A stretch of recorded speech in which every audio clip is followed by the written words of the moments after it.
నమస్తే, welcome to శ్రీపెపర్ news. ముందుగా headlines.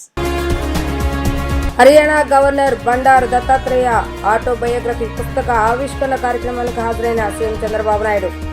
జెంటిల్మెన్కు ప్రతిరూపం బండారు దత్తాత్రేయ అని వ్యాఖ్య. కానూరులో సెలూన్ షాప్ ప్రారంభోత్సవంలో పాల్గొన్న deputy CM Pawan Kalyan.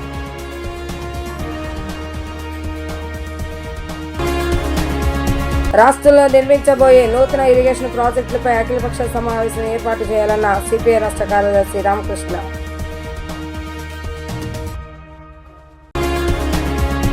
Gentlemen కు ప్రతిరూపం హర్యానా గవర్నర్ బండారు దత్తాత్రేయ అని ముఖ్యమంత్రి నారా చంద్రబాబు నాయుడు కొనియాడారు. ఆయన్ని దత్తతన్న అని అభిమానంగా పిలుచుకుంటారని తెలిపారు. సాధారణ కార్యకర్త నుంచి జాతీయ నేతగా ఆయన ఎదిగిన తీరు అందరికీ స్ఫూర్తిదాయకమని ప్రశంసించారు. హర్యానా గవర్నర్ బండారు దత్తాత్రేయ ఆటోగ్రఫీ ప్రజల కథే నా ఆత్మ కథను ఇవాళ హైదరాబాద్లోని శిల్పకళా వేదికలో మాజీ రాష్ట్రపతి రామ్నాథ్ కోవింద్ ఆవిష్కరించారు. అనంతరం పుస్తక పత్రాలను మాజీ ఉపరాష్ట్రపతి వెంకయ్యనాయుడు, ఏపీ సీఎం చంద్రబాబు నాయుడు, విశ్రాంత సిజిఐ జస్టిస్ ఎన్వి రమణకు అందజేశారు. దత్తాత్రేయ తన 70 ఏళ్ల జీవిత పారశ్వాన్ని ఈ పుస్తకంలో పొందుపరిచారు. అనంతరం సీఎం చంద్రబాబు నాయుడు ప్రసంగించారు. ఈ సందర్భంగా ఆయన మాట్లాడుతూ దత్తాత్రేయ తన జీవితంలో ఎన్నో పోరాటాలు, ఉద్యమాలు, సంఘర్షణలు ఎదుర్కొన్నారని పేర్కొన్నారు. దత్తాత్రేయది పేరుకు హిందుత్వమే కానీ మతం మాత్రం భారతీయమని చెప్పారని చంద్రబాబు నాయుడు వెల్లడించారు. దత్తాత్రేయ కోరుకుంది జనహితం, ఆయనది లౌకికవాదం, ఆయన పాటించేది మత సామరస్యం. అలై బలై పేరుతో అన్ని వర్గాలను ఏకతాటిపైకి తెచ్చిన ఘనత దత్తాత్రేయకే దక్కింది. అందరినీ కలుపుకొని పోయే ఆయనకు విరోధులు ఎవరు ఉండరు. బండారు దత్తాత్రేయకు ఏ రాజకీయ పార్టీ అనే వ్యత్యాసం ఉండదు. ఆయనది ఆదర్శ రాజకీయ జీవితం. ప్రజా సమస్యలపై ప్రభుత్వాలు, సీఎంలకు ఆయన లేఖలు రాస్తారు. లేఖలు రాయటంలో అంబాసిడర్ గా నిలిచారు. హైదరాబాద్ అభివృద్ధి కోసం అనినిత్యం పనిచేస్తారని చంద్రబాబు నాయుడు వ్యాఖ్యానించారు. 3 తరాలు ఆయన జీవిత యాత్ర అంటూ నిజంగా ఒకసారి 40 సంవత్సరాలు పాత రోజులు నాకు కూడా గుర్తొచ్చే పరిస్థితి వచ్చింది. ఇక్కడికి వస్తానే మిమ్మల్ని చూస్తే ఎక్కడ లేని ఉత్సాహం, అభిమానం ఉప్పొంగా అంటే దానికి కారణం పాత రోజులు ఒకసారి జ్ఞాపకం అని చెప్పి కూడా నేను మీకు తెలియజేస్తున్నా. జాతీయ నేతగా ఎదిగిన జీవన గమనం, ఎమర్జెన్సీ రోజుల నుంచి దివిసీమ ఉప్పెన వరకు దేశానికి అందించిన సేవలు, సాధారణ స్వయం సేవకు నుంచి ఉన్నత స్థాయికి ఎదిగిన వ్యక్తిత్వం, ఎన్నో పోరాటాలు, ఎన్నో ఉద్యమాలు, ప్రజా జీవితంలో ఎన్నో సంఘర్షణలు. దత్తాత్రేయ గారిది పేరుకు హిందుత్వం, ఆయన మతం భారతీయం, కోరుకునేది జనాహితం, అనుసరించేది లౌకికవాదం, పాటించేది మత సామరస్యం. అలై బలై అన్ని వర్గాల్ని, అందరినీ ఒక త్రాటి మీదకి తెచ్చిన వ్యక్తి. ఆయనకు నాకు తెలిసినంతవరకు విరోధని ఉండడు. ఏ రాజకీయ పార్టీ అని వ్యత్యాసం ఉండదు. ఆ రోజు ఎవరోరిని పిలవాలో అందరినీ పిలిచి అందరినీ కలిపేదానికి ఒక వేదికగా తయారు చేసిన వ్యక్తి బండారు దత్తాత్రేయ గారు అని చెప్పి కూడా నేను మీకు తెలియజేస్తున్నా. తెలుగు రాష్ట్రాల్లో అజాత శత్రువు అంటే, ఒక ఆదర్శమైనటువంటి రాజకీయ జీవితం అంటే మనందరికీ గుర్తొచ్చేది బండారు దత్తాత్రేయ గారు అని చెప్పి మరొక్కసారి విజ్ఞప్తి చేస్తున్నాం. ఆయన ఆత్మకథలో ఒక వ్యాఖ్య చేశారు. ఒక్క రాత్రిలో ప్రకృతి విలయతాండం చేసి లక్షలాది మందిని తుడిచిపెట్టేసిన దౌర్భాగ్య దృశ్యాలు చూస్తానని కానీ, అక్కడ శవాల్ని ఏరుతూ బతికున్న వారికి దాహార్ తీరుస్తూ కొన్ని వారాల పాటు సేవ చేయాల్సి వస్తుందని అంతకు ముందెప్పుడు కూడా ఊహించలేదు అని రాస్తాడు. ఆ ఒక్క మాట చాలు ఆయన జీవితంలో ఆయన చేసిన సేవలు. బీజేపీ కార్యకర్తగా, ఎమ్మెల్యేగా, ఎంపీగా, కేంద్ర మంత్రిగా, హిమాచల్, హర్యానా గవర్నర్లుగా బండారు దత్తాత్రేయ గారు అనేక పాత్రలు పోషించారు. అధికారంలో ఉన్నా లేకున్నా పార్టీ కోసం పనిచేసే నిబద్ధతతో నిలబడిన వ్యక్తిత్వం అయింది. అన్ని పార్టీల వాళ్ళలో కలుపుకొని వెళ్ళే హుందాతనం అయింది. అందుకే ఉన్నత స్థానంలో ఉన్న ఎప్పుడూ సాధారణమైన కార్యకర్తగానే ప్రవర్తిస్తూ ఉంటారు. అనేక ట్రెండ్స్ సృష్టించాడు. ఎమర్జెన్సీ కాలంలో ప్రజాస్వామ్యాన్ని కాపాడడానికి జైలు జీవితం కూడా అనుభవించారు. అందుకే ప్రధానమంత్రి ఆయన పుస్తక సందేశంలో ఎమర్జెన్సీ రోజుల్లో దత్తాత్రేయ పోరాటాన్ని ప్రశంసించారు. బండారు దత్తాత్రేయ గారి జీవితంలో 65 ఏళ్ల పాటు ప్రజాసేవలో తపనతో పనిచేశారు. కృష్ణా జిల్లా పెనమలూరు నియోజకవర్గంలో డిప్యూటీ సీఎం పవన్ కళ్యాణ్ పర్యటించారు. ఈ క్రమంలో కానూరులో సెలూన్ షాప్ ను ప్రారంభించారు. ఆయనను చూడటానికి అభిమానులు భారీగా తరలివచ్చారు. ఉప ముఖ్యమంత్రితో సెల్ఫీలు దిగడానికి పోటీ పడ్డారు. గతంలో కంటే ఈ రోజు పవన్ కళ్యాణ్ టీషర్ట్ లో స్టైలిష్ గా కనిపించారు. ఈ కార్యక్రమంలో గన్నవరం ఎమ్మెల్యే యార్లగడ్డ వెంకటరావుతో సహా పలువురు పాల్గొన్నారు.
అఖిల పక్షాలు రైతు సంఘాల అభిప్రాయం తీసుకోకుండా బనకచెర్ల ప్రాజెక్టును చంద్రబాబు నాయుడు భుజాన ఎత్తుకుంటున్నారని సిపిఐ రాష్ట్ర కార్యదర్శి రామకృష్ణ ఆగ్రహాన్ని వ్యక్తం చేశారు.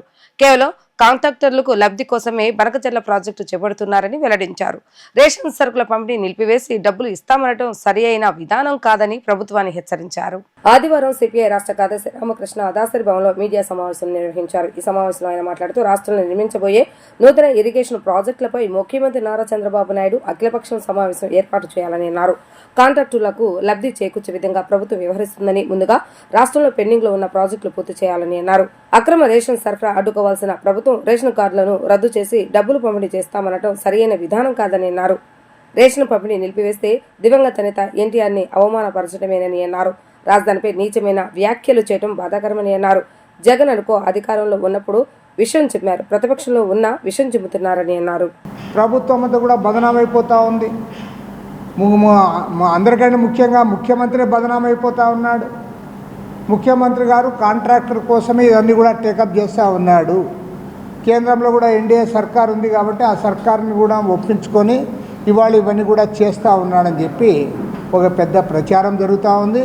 కాబట్టి నేను ప్రజలు రోజు రోజుకి దీనిపైన చర్చించుకుంటూ ఉన్నారు. రాష్ట్రంలో ఉన్న రైతు సంఘాలన్నీ కూడా వారి అభిప్రాయం చెప్పడానికి సిద్ధంగా ఉన్నారు.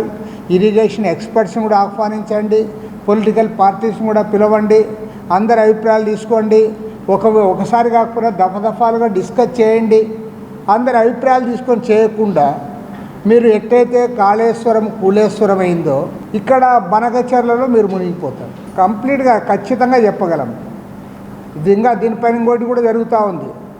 అధికార పార్టీని ప్రతిపక్ష నేతను ఇద్దరిని కూడా ఆ కాంట్రాక్ట్ మేనేజ్ చేస్తున్నాడనేది కూడా ప్రచారంలోకి వచ్చింది.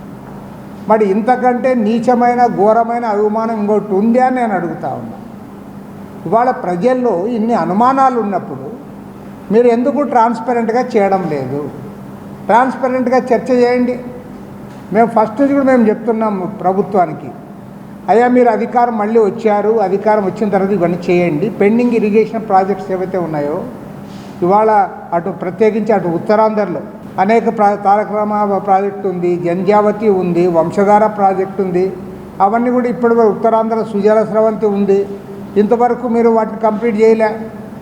ఇటు వెనకబడిన కరువు ప్రాంతమైన రాయలసీమ ప్రాంతంలో అంద్రీనివా ప్రాజెక్టు ఇంతవరకు నీళ్లు ఇవ్వలేకపోతూ ఉన్నారు. గాలేరు నగర్ కింద ప్రాజెక్టు రిజర్వాయర్లు కట్టారు, నీళ్లున్నాయి, కాలువలేదు అవ్వలే. తర్వాత వెలుగొండ ప్రాజెక్టు సొరంగం అని పాడుతా అన్నారు తప్ప ఆ సొరంగము కంప్లీట్ కావడంలే, ఆ నీళ్లు ఇవ్వడంలే. ఇవాళ రేషన్ కార్డులు అన్నీ కూడా రద్దు చేసి దాన్ని కూడా డబ్బులు ఇస్తాం, అది డబ్బులు బియ్యం ఇచ్చి, ఎందుకు బియ్యం అంటే బియ్యం అంతా కూడా అక్రమంగా రవాణా అయిపోతూ ఉంది, విదేశాలకు తరలిపోతూ ఉంది, షిప్పుల్లో పోతూ ఉన్నాయి, లారీల్లో పోతూ ఉన్నాయి. కాబట్టి దానికి జరగకుండా ఉండాలంటే వాళ్ళకి డబ్బులు ఇస్తామని చెప్తున్నారు. నేను అడుగుతా ఉన్నా, మరి ఇక్కడ షిప్పుల్లో పోయినా లారీల్లో పోయినా లేదంటే అక్రమ రవాణా జరిగినా మీ గవర్నమెంట్లో జరుగుతుందా లేకపోతే ఎక్కడన్నా వేరే గవర్నమెంట్లో జరుగుతుందా? ఎవరైతే అర్హులైన వాళ్ళు ఉన్నారో వాళ్ళకి ఇవ్వండి రేషన్ కార్డు, అర్హత లేని వాళ్ళకి వేరే రకమైన కార్డు ఇవ్వండి, వేరే వాటికి ఉపయోగించుకోవడానికి, హెల్త్ వీటన్నిటికీ. ఆ పని చేయడంలే. రెండోది, ఆ బియ్యం తినరు కాబట్టి అమ్ముతున్నారు అంటారు. ఇవాళ తెలంగాణ గవర్నమెంట్ మంచిగా ఆలోచించింది. వాళ్ళు ఇవాళ సన్న బియ్యం ఇస్తూ ఉన్నారు కాబట్టి ఎవరైతే లబ్ధిదారులు ఉన్నారో వాళ్ళందరూ కూడా క్యూ కట్టి తీసుకొని పోతూ ఉన్నారు. ఎందుకు? వాళ్ళకు ఉపయోగపడుతుంది కాబట్టి. మీరు కూడా దాన్ని చేయండి.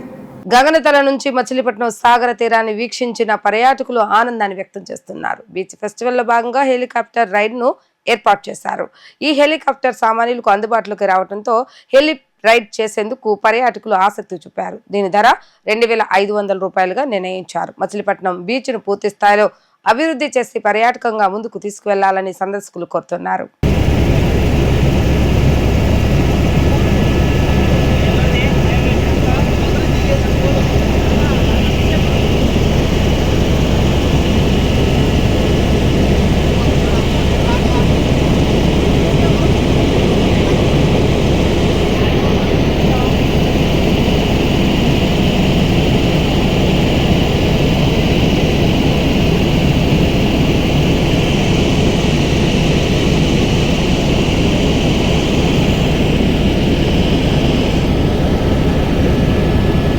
ఎటువంటి ఒత్తిడి లేని ఆహ్లాదకరమైన వాతావరణంలో ప్రతి ఒక్కరికి విద్యా బోధన జరగవలసిన అవసరం ఉందని ప్రభుత్వ విప్ సెంట్రల్ శాసనసభ్యులు బొండా ఉమామేశ్వరరావు అన్నారు. చిన్నతనం నుంచి ఒత్తిడి లేని విద్యను చిన్నారులు అందుకోవడంతో వారి మేధో సంపత్తి మరింత పెరుగుతుందని అన్నారు. ప్లే స్కూల్లో చిన్నారుల విద్యా బోధనకు తగిన సౌకర్యాలు ఉంటే చిన్నారులకు చదువు పట్ల మరింత ఆసక్తి పెరుగుతుందని అన్నారు. ఆ క్రమంలోనే పాయకాపురం ప్రశాంతి నగర్ లో American kids semi international AC play school ఏర్పాటైందని అన్నారు. విజయవాడ నగరంలో ప్రముఖ విద్యా సంస్థగా ఉన్న మాస్టర్ బెన్స్ విద్యా సంస్థల అధినేత అనిల్ కుమార్ నేతృత్వంలో నూతనంగా పాయకాపురం ప్రశాంతి నగర్ లో ఏర్పాటు చేసిన American kids semi international AC play school ను శాసనసభ్యులు బొండా ఉమామేశ్వరరావు ప్రారంభించారు. పాఠశాలలో ఏర్పాటు చేసిన పూజా కార్యక్రమంలో పాల్గొని అనంతరం ప్లే స్కూల్ చిన్నారులకు ఉన్న సదుపాయాలను ఎమ్మెల్యే ఉమామహేశ్వరరావు పరిశీలించారు. ప్లే స్కూల్లో జాయిన్ అయ్యే చిన్నారులకు ఆహ్లాదకర వాతావరణంలో విద్యను అందించే రీతిలో ఉన్న సదుపాయాల పట్ల బోండా ఉమా సంతృప్తి వ్యక్తం చేస్తూ పాఠశాల నిర్వాహకులను అభినందించారు. ఈ సందర్భంగా బోండా ఉమామహేశ్వరరావు మాట్లాడుతూ పాయకాపురం, ప్రశాంతినగర్ వంటి ప్రాంతాల్లో చిన్నారులకు విద్యాబోధన అందించేలా ప్లే స్కూల్ ఏర్పాటు కావడం అభినందనీయమని అన్నారు. రాష్ట్ర ప్రభుత్వం విద్యకు పెద్దపీట వేసే క్రమంలో ప్రైవేటు విద్యా సంస్థలకు సైతం తగు రీతిలో తోడ్పాటు అందజేస్తున్నట్లుగా చెప్పారు. అమెరికన్ కిడ్స్ స్కూల్ నిర్వాహకుడు అనిల్ కుమార్ మాట్లాడుతూ మాస్టర్ మైండ్ స్కూల్ ద్వారా విజయవాడ నగర వ్యాప్తంగా అనేక బ్రాంచ్ల ఏర్పాటుతో పాటు ఇప్పటికే మంచి విద్యాబోధన జరుగుతుందని అన్నారు. విద్యార్థుల యొక్క తల్లిదండ్రులు సైతం మా విద్యా సంస్థలకు తగు రీతిలో సహకారాన్ని అందజేస్తున్నారని అనిల్ కుమార్ చెప్పారు. సింగనగర్, పాయకపురం ప్రాంతంలో చిన్నారుల విద్యాబోధనకు తగిన విధంగా అన్ని వసతులతో జాగ్రత్తలతో ప్లే స్కూళ్లను ఏర్పాటు చేస్తామని, అడ్మిషన్లు సైతం ఈ విద్యా సంవత్సరానికి జరుగుతున్నట్లుగా తెలిపారు. ఈరోజు 61వ డివిజన్లో అమెరికన్ కిడ్స్ స్కూల్ పేరు మీద ఇక్కడ ఒక చిన్నపిల్లలకి ప్లే స్కూలు 7th క్లాస్ వరకు ఇక్కడ మరి పెడతాం అనేది సంతోషం. మరి దానికి ఇప్పటికే అనేక స్కూల్స్లో అనుభవం ఉన్నటువంటి మాస్టర్ మైండ్ స్కూల్ అధ్యక్షులు, అలాగే ఓనర్ అయినటువంటి అనిలు, కరెస్పాండెంటు వాళ్ళ ఆధ్వర్యంలో స్కూల్ జరగటం ఈ ప్రాంతానికి మంచి అవసరం కూడా ఉంది. ఈ ప్రాంతంలో సింగనగర్ ప్రాంతంలో కిడ్స్కు మరి ప్లే స్కూల్స్ కానీ చిన్నపిల్లలకి అన్ని రకాల సదుపాయాలు ఉన్న స్కూల్స్ కావాల్సిన అవసరం ఉంది. ప్రభుత్వ పరంగా అన్నీ కూడా చర్యలు తీసుకుంటా ఉన్నాం. ప్రభుత్వ పరంగా అంగన్వాడీ స్కూల్స్లో ప్లే స్కూల్స్ని పెట్టి వాళ్ళకు కూడా చర్యలు తీసుకుంటా ఉన్నాం. ఇంకా ప్రతి కాలనీలు ఇలాంటిది ఉంటే పిల్లలందరినీ కూడా చదివించుకోవడానికి అవకాశం ఉంటుంది. అలాగే పిల్లలందరూ కూడా ఆహ్లాదకరమైన వాతావరణంలో ఉండటానికి బాగుంటుంది. ఇది ఒక మంచి స్కూల్గా నేను భావిస్తా ఉన్నా. ఇక్కడ ఈ డివిజన్లో ఇది పాయకాపురంలో ప్రశాంతి నగర్లో స్టార్ట్ చేసుకోవడం సంతోషంగా ఉందని హృదయపూర్వకంగా యాజమాన్యానికి, సిబ్బందికి శుభాకాంక్షలు తెలియజేస్తాను. ఈరోజు ప్రశాంతి నగర్లో అమెరికన్ కిడ్స్ పేరు మీద ఒక సెమీ ఇంటర్నేషనల్ ఏసీ స్కూల్ని ప్రారంభించడం జరిగింది. ముఖ్య ఉద్దేశం ప్రశాంతి నగర్లో ఫస్ట్ స్కూలు. కొన్ని వేల జనాభా ఉన్నటువంటి ప్రశాంతి నగర్లో ఇంతవరకు స్కూల్ లేకపోవటం, ఇక్కడి నుంచి అందరూ కూడా దూర ప్రాంతాలకు బస్సుల మీద వెళ్ళటం గమనించి ఈ ఏరియాలో ఫస్ట్ స్కూల్ ప్రారంభించడం జరిగింది. అట్లాగే ప్రజల అవసరాలకు అనుగుణంగా ఏం కావాలో తెలుసుకొని ఇప్పుడు ఉన్నటువంటి టెక్నాలజీని ఉపయోగించి ఈ ప్రాంతానికి ఏం అవసరమో అన్నీ గమనించి ఒక కొత్త మోడల్గా ఈ స్కూల్ని ప్రారంభించడం జరిగింది. ఇక నుంచి పెద్ద పెద్ద కార్పొరేట్ స్కూల్స్ లేకపోతే సిబిఎస్ఈ స్కూల్స్, ఇంటర్నేషనల్ స్కూల్స్కి వెళ్ళే పని లేకుండా అటువంటి అన్ని ఫెసిలిటీస్ని ఇక్కడ ఉంచి సిబిఎస్ఈ సిలబస్ అండ్ కేంబ్రిడ్జ్ సిలబస్ని మింగ్లింగ్గా ఒక సబ్జెక్ట్ని కూడా రూపొందించడం జరిగింది. ప్రైవేటు స్వయం పాలిత ఇంజనీరింగ్ కళాశాలలో జరుగుతున్న అవినీతి అక్రమాలపై రాష్ట్ర విద్యాశాఖ మంత్రి నారా లోకేష్ యూనివర్సిటీల ఉన్నతాధికారులపై తక్షణమే దృష్టి సారించాలని Andhra Pradesh technical and professional institutions employees association APTP IEA వ్యవస్థాపక అధ్యక్షులు డాక్టర్ ఎంవి బ్రహ్మానందరెడ్డి కోరారు. కాకినాడ జేఎన్టీయూ, విజయనగరం జేఎన్టీయూ పరిధిలోని పలు కళాశాలలో జరుగుతున్న అవినీతి అక్రమాలపై ఎన్నిసార్లు రాష్ట్ర ప్రభుత్వానికి ఉన్నతాధికారులకు ఫిర్యాదు చేసినా పట్టించుకోవటం లేదన్నారు. క్వాలిటీతో కూడిన విద్యను అందించవలసిన ప్రభుత్వ యూనివర్సిటీల పరిధిలోని కళాశాలలో జరుగుతున్న విద్యా బోధనపై దృష్టి సారించవలసి ఉందని అన్నారు. Andhra Pradesh technical and professional institution employees association APTP IEA ఆధ్వర్యంలో విలేకరుల సమావేశాన్ని గాంధీనగర్ ప్రెస్ క్లబ్ లో నిర్వహించారు. ఈ విలేకరుల సమావేశంలో పాల్గొన్న ఏపీటీపీ ఐఈఏ అధ్యక్షుడు డాక్టర్ ఎంవి బ్రహ్మానందరెడ్డి మాట్లాడుతూ జేఎన్టీయూ కాకినాడ పరిధిలోని కళాశాలలో అనేక మంది ఫేక్ పిహెచ్డీలతో ఉన్నత స్థాయి పదవులు అనుభవిస్తున్నారని చెప్పారు. ఆధారాలతో సహా బీసీలకు ఫిర్యాదు చేసినా పట్టించుకోవడం లేదని, అర్హత లేని వారు చేస్తున్న బోధన ద్వారా విద్యార్థులకు నాణ్యమైన విద్య దూరం అవుతుందని ఆందోళన వ్యక్తం చేశారు. జేఎన్టీయూ పరిధిలోని 245 కళాశాలలో ఒక కళాశాలపైన కూడా చర్య తీసుకోకపోతే ఉన్నతాధికారులు ఎందుకని ఆయన ప్రశ్నించారు. ప్రత్యేకించి జేఎన్టీయూ కాకినాడ అవినీతి అక్రమాలకు కేంద్ర బిందువుగా మారిందని పత్రికలో వచ్చిందని తెలిపారు. విజయనగరం జేఎన్టీయూ అక్రమాలపై ప్రజాప్రతినిధులు సైతం చట్టసభలో మాట్లాడినా స్పందన లేదని అన్నారు. ఫ్యాక్ట్ కమిటీ నివేదికలు సైతం బుట్టదాఖలు చేస్తున్నారని, ఇప్పటికైనా మంత్రి లోకేష్ వెంటనే స్పందించి యూనివర్సిటీలలో జరుగుతున్న అక్రమాలపై దృష్టి సారించాలని అన్నారు. జేఎన్టీయూ కాకినాడ యూనివర్సిటీ నూతన వీసీ వివిఎస్ ప్రసాద్ యూనివర్సిటీ కళాశాలలో జరుగుతున్న అక్రమాలపై తక్షణమే నివేదికను సేకరించి అక్రమాలకు పాల్పడుతున్న వారిని తొలగించాలని డిమాండ్ చేశారు. ఎడ్యుకేషన్ క్వాలిటీ అనేది ఏ ప్రభుత్వం వచ్చినా ఏమీ జరగట్లేదు. First important JNTU Kakinada. JNTU కాకినాడలో మనము చాలా అప్లికేషన్లు పెట్టాము, ఏమీ జరగట్లేదు. ఒకటి నెంబర్ 1 ఏంటంటే జేఎన్టీయూ కాకినాడలో ఒక ఇన్సిడెంట్ జరిగింది. అఫిలియేటెడ్ కాలేజీలో something the fake PhDs and MTech అదే కాలేజీలో చేస్తా అతన్ని ప్రిన్సిపల్గా చేశారు. అది లాస్ట్లో పేరు చెప్తాను. నెక్స్ట్ పొట్టి శ్రీరాములు ఇంజనీరింగ్ కాలేజీలో గైడ్షిప్ ఇచ్చారు. గైడ్షిప్లో ఇద్దరు, ఒకటి పతాంజలి, ఒకటి దుర్గాప్రసాద్ను ఆల్రెడీ గైడ్షిప్ నుంచి తీసేశారు. పతాంజలి అంటే కొనసాగిస్తున్నారు. లాస్ట్ టైం పతాంజలిది వెరీ క్లియర్గా మనము ఇన్స్ట్రక్షన్స్ ఇచ్చాము. సాయిబాబా ఉన్నప్పుడు ఎంసీఏ మీద మేము రాటిఫై చేశామన్నారు. ఇప్పుడు సిఎస్సిలో మళ్ళీ వచ్చేసి గైడ్షిప్ ఇచ్చారు. It's not possible. అది చేయకూడదు, అది చాలా రాంగ్. రూల్స్ అండ్ రెగ్యులేషన్స్ కూడా జేఎన్‌టీయూ కాకినాడ ఈ నోస్ వెరీ వెల్, అన్నీ తెలుసు. వీసీ గారికి ఇచ్చాం. Last incharge VC Muralikrishna garu plus Ravindranath register and Yesuratnam audit cell, వీళ్ళందరికీ మేము అప్లికేషన్లు ఇచ్చాం. కానీ దాన్ని ఏమీ చేయడం లేదు, ఏమీ జరగట్లేదు, శూన్యం. మేము ఆల్రెడీ ఎన్నిసార్లు రిప్రజెంటేషన్ ఇచ్చాము. ఇప్పటికీ 14 మెయిల్స్ పెట్టాం, ఇంతవరకు ఏం లేదు. ప్రిన్సిపల్ సెక్రటరీ గారికి పెట్టాం, లోకేష్ గారికి కూడా పెట్టాం. లోకేష్ గారికి కూడా 8-9 మెయిల్స్ పెట్టాం, నాట్ రిప్లై. ప్రిన్సిపల్ సెక్రటరీ గారు అడిగారు అన్నారు యూనివర్సిటీని, దాంట్లో ఏం జరిగింది ఏంది అనేది ఏం లేదు. ప్రిన్సిపల్గా అదే కొనసాగుతున్నాడు యూనివర్సల్ కాలేజీలో. ఈయన పతాంజలి సేమ్ గైడ్షిప్ అదే కొనసాగుతున్నాడు. అంటే అఫిలియేటెడ్ కాలేజ్ 245 కాలేజీలు ఉంటే ఒక్క కాలేజీ మీద యాక్షన్ తీసుకోలేకపోతే జేఎన్‌టీయూ ఎందుకు? మురళీకృష్ణ గారికి పదే నేను పర్సనల్గా వెళ్ళి జేఎన్‌టీయూ కాకినాడకి వెళ్ళి చెప్పాను. రవీంద్రనాథ్ గారికి చెప్పారు. రవీంద్రనాథ్ గారు ఏమంటారు, ఇది పర్సనల్ అండి, ఇది మేము చెప్పనీకి లేదు. పర్సనల్ ఏంటండి, శాలరీలు తీసుకుంటున్నారు. ప్రజల కోసం పనిచేయాలి, స్టూడెంట్స్ కోసం పనిచేయాలి, క్వాలిటీ కోసం పనిచేయాలి. జేఎన్‌టీయూ కాకినాడ ఎందుకు ఇట్లా చేస్తున్నారు? జేఎన్‌టీయూ కాకినాడ ఒక అనకుండా, అంటే కరప్షన్లో పెద్ద ముద్ర పడిపోయింది. ఎవరికైనా తెలుసండి. ఇంతవరకు పేపర్లు చాలా ఇచ్చాయి, మీకు కూడా యూ నో వెరీ వెల్. పేపర్లో చాలా వరకు వచ్చింది కాకినాడ గురించి. నేనే లాస్ట్ టైం కాకినాడలో వేశాను. రాటిఫికేషన్ విషయంలో, ఎఫ్ఎఫ్సి ఫ్యాక్ట్ ఫైండింగ్ కమిటీ విషయంలో కూడా చాలాసార్లు మెసేజ్లు ఇచ్చాము. పేపర్లో డైరెక్ట్ నా ఫోటోతో వీసీ గారితో సహా వేశారు. అయినా కూడా యాక్షన్ లేదు. ఎవరెవరు ఏం తీసుకున్నారు ఏంటి అనేది కూడా వెరీ క్లియర్గా ఇచ్చారు. అయినా కూడా ఏం చేయట్లేదు. ప్లీజ్ దయచేసి ఇప్పుడు కొత్త వీసీ గారు వచ్చారు, వివిఎస్ ప్రసాద్ గారు, ఇమ్మీడియట్గా దాని మీద రెక్టిఫై చేసి ఇమ్మీడియట్ యాక్షన్ తీసుకోవాల్సిందిగా కోరుచున్నాం. లోకేష్ గారికి కూడా, లోకేష్ గారు మీరు వీసీలు అంతా కొత్త వాళ్ళని సెలెక్ట్ చేశారు, ఫస్ట్ ఇన్ఛార్జీలు పెట్టారు. ఇన్ఛార్జ్ అట్టర్ క్లాప్, ఎవరు ఏం చేయట్లేదా? ఎగ్జాంపుల్ జేఎన్‌టీయూ కాకినాడ తీసుకోండి. కాకినాడలో ఏమీ లేదు. మురళీకృష్ణ గారు, రవీంద్రనాథ్ గారు, యేసురత్నం గారు ఏం చేశారండి? ఏమి లేదు, టోటల్ శూన్యం. 15 మెయిల్స్ పెట్టాం, 15 మెయిల్స్కు నో రిప్లై. ఒక్క కాలేజీ మీద యాక్షన్ తీసుకోలేకపోతే ఎందుకండి? ఇంకా కాపులను 9వ షెడ్యూల్ ప్రకారం బీసీలలో చేర్చాలని అఖిల భారత కాపు జేఏసీ కన్వీనర్ గొర్రెపాటి అర్జునరావు రాష్ట్ర ప్రభుత్వాన్ని కోరారు. కూటమి ప్రభుత్వం విజయానికి కాపుల ప్రముఖ పాత్ర వహించారని, ప్రభుత్వం ఏర్పడి సంవత్సరం గడిచినా ఇప్పటి వరకు కాపు కార్పొరేషన్ నిధులు మంజూరు చేయకపోవడం కాపులకు ద్రోహం చేయటమేనని అభిప్రాయం వ్యక్తం చేశారు. తమ సమస్యలు పరిష్కరించుకుంటే కూటమికి వ్యతిరేకంగా ఉద్యమించవలసిన పరిస్థితి వస్తుందని అన్నారు. ఆదివారం గాంధీనగర్ ప్రెస్ క్లబ్ లో అఖిల భారత కాపు జేఏసీ ఆధ్వర్యంలో విలేకరుల సమావేశం జరిగింది. ఈ సందర్భంగా కాపు జేఏసీ నాయకులు మాట్లాడుతూ కాపులను బీసీలో చేర్చాలని అన్నారు. కూటమి ప్రభుత్వం విజయానికి కాపులు ప్రముఖ పాత్ర వహించాలని అన్నారు. ప్రభుత్వం ఏర్పడి సంవత్సరం గడిచినా ఇప్పటి వరకు కాపు కార్పొరేషన్ కి నిధులు మంజూరు చేయలేదని అన్నారు. నామినేటెడ్ పదవులు కాపు సామాజిక వర్గానికి కూడా కేటాయించాలి అని అన్నారు. అన్ని సామాజిక వర్గాలతో పోలిస్తే కాపు సామాజిక వర్గం ఎంతో వెనుకబడి ఉందని, ఓట్లు వేసి గెలిపించుకున్నందుకు జనసేన అధ్యక్షులు డిప్యూటీ సీఎం పవన్ కళ్యాణ్ కాపు సామాజిక వర్గానికి సమాధానం చెప్పాలని అన్నారు.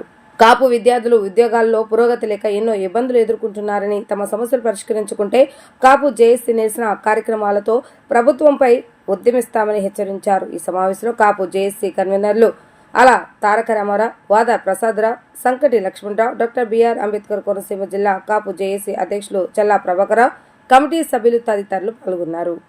మేము ఆశతో ప్రభుత్వం వస్తే మా కాపు కమ్యూనిటీకి, మా కాపు కార్పొరేషన్ ద్వారా మా కాపు సబ్సిడీ లోన్లు కానివ్వండి, కాపు కార్పొరేషన్లో బోర్డు డైరెక్టర్లు కానివ్వండి, అనేకమైనటువంటి పోస్టుల గురించి ఆరాటపడుతూ ఎదురు చూస్తూ ఉన్నటువంటి తరుణంలో మీరు సంవత్సరం అయిపోతున్నా కానీ ఏమీ పట్టించుకోకుండా ఈ కాపు కార్పొరేషన్ని ఫిలప్ చేయకోకుండా మీరు అట్లా ఉన్నారు అని అంటే దానికి అర్థం అంటే కాపు కార్పొరేషన్ ద్వారా ఇచ్చేటటువంటి నిధులు కానివ్వండి, సబ్సిడీ లోన్లు కానివ్వండి, కాపు డైరెక్టర్లు కానివ్వండి, వాటిల్లో కూడా మీరు మొండి చేసి చూపుతున్నారంటే ఇంకా కాపులకి మీరు ఎప్పుడు న్యాయం చేస్తారు? మేము ఎవరికీ వ్యతిరేకం కాదండి. మేము మీకు పనిచేసి మీకు ఓట్లు వేపించి మీరు కష్టాల్లో ఉన్నప్పుడు కూడా మా కాపు నాయకుడు అనేటువంటి మన ప్రియతమ ఉప ముఖ్యమంత్రి వర్యులు పవన్ కళ్యాణ్ గారు ఆనాడు మీకు వెన్నంటూ ఉండి వెన్ను తట్టి మేమున్నాం కాపులు మీ వెనకాల, మేము తీసుకొస్తాం ప్రభుత్వాన్ని అని చెప్పి ప్రభుత్వాన్ని ఏర్పాటు చేసినటువంటి కాపుల్ని మీరు అణగదొక్కే దిశగా మీరు ముందుకెళ్తున్నారంటే మేము ఇంకా ఏ విధంగా మేము పనిచేయాలా, మా నాయకుల్ని మేము ఎట్లా ఊహించుకోవాలా అనే విధంగా భావిస్తూ ఇప్పటికైనా చేయగలిగింది మీరు ఒకటే. నిన్నగాక మొన్న కాపు సబ్సిడీ లోన్లు అన్నారు, అవి అందరికీ మేము సమాయత్తం చేసి అప్లికేషన్లు పెట్టించాం. లాస్ట్కి వచ్చేటప్పటికి సబ్సిడీలను ఆపేసామన్నారు. దేనికి పెట్టమన్నారు, దేనికి ఆపేశారు, ఏవి సంబంధం లేదు. వార్తలు ముగించే ముందు హెడ్లైన్స్ మరొకసారి. హర్యానా గవర్నర్ బండారు దత్తాత్రేయ ఆటోబయోగ్రఫీ పుస్తక ఆవిష్కరణ కార్యక్రమానికి హాజరైన సీఎం చంద్రబాబు నాయుడు. జెంటిల్మెన్కు ప్రతిరూపం బండారు దత్తాత్రేయ అని వ్యాఖ్య. కానూరులో సెలూన్ షాప్ ప్రారంభోత్సవంలో పాల్గొన్న డిప్యూటీ సీఎం పవన్ కళ్యాణ్.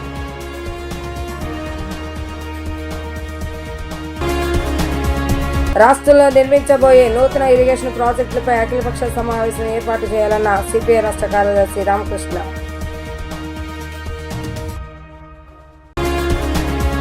ఇవి రోజు వార్తా విశేషాలు. మరలా 3 ప్రసారం వార్తలు మళ్ళీ కలుద్దాం. అంతవరకు సెలవు, నమస్కారం.